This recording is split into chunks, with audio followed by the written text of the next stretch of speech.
হুম। বাড়িতে আজ কেমন যেন নতুন তরকারির সুবাস পাচ্ছি। বৌমা, আজ কি রান্না করেছো? এত সুগন্ধ ছড়াচ্ছে। তার বৌমা কচুর লতি আর চিংড়ি মাছের রান্নার কথা সব কথা খুলে বলে।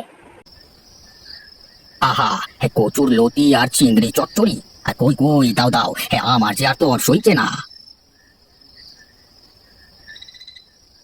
হুম, হুম, হুম, আহা, অমৃত অমৃত, একদম অমৃত খাচ্ছি। কি স্বাদ! আহা, সেই স্বাদ লাগছে গো। বাবা, এই চিংড়ি আমাদের পুকুরের চিংড়ি। আজকে বৃষ্টিতে এই চিংড়িগুলো ডাঙায় উঠে এসেছিল। বলিস কি, আমাদের পুকুরের চিংড়ি? আগে তো জানতাম না যে আমাদের পুকুরে এত সুন্দর চিংড়ি হয়েছে।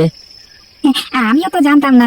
ভাবছি বাবা, এই পুকুরে তো এত চিংড়ি হয়েছে, তুমি বরং কাল থেকে কচুর শাক আর চিংড়ি এই হোটেলে বিক্রি করো, তাহলে মনে হয় কিছু কাস্টমার হবে, বুঝলে? হ্যাঁ, তুই ঠিকই বলেছিস।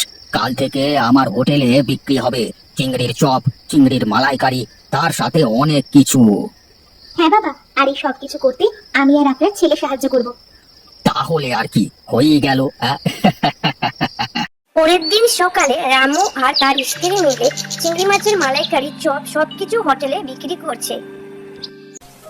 আসেন দাদা ভাই কাকা কাকিরা, আসেন আসেন, আমাদের চিংড়ির হোটেলে আসেন।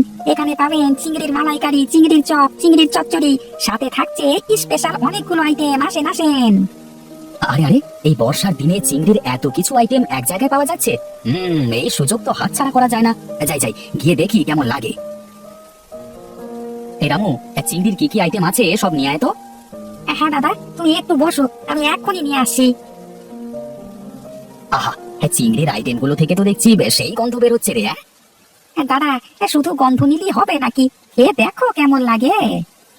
হুম, আহা, সেই স্বাদ। সত্যি রামু, চিংড়ির তরকারিগুলো যা হয়েছে না, সত্যি বলতে অমৃত। এই বর্ষার দিনে বৃষ্টির মধ্যে চিংড়ির এতগুলো আইটেম একসাথে পাবো ভাবতেও পারিনি। হ্যাঁ দাদা, এখন থেকে রোজ কিন্তু আসতে হবে বলে রাখলুম। আরে রোজ আসবো মানে? বাড়িতে গিয়ে বউকে বলবো রান্না করা বন্ধ করে দিতে। এত কম টাকায় এত কিছু, বাবা যায় না গো। তা রামু, কত হলো?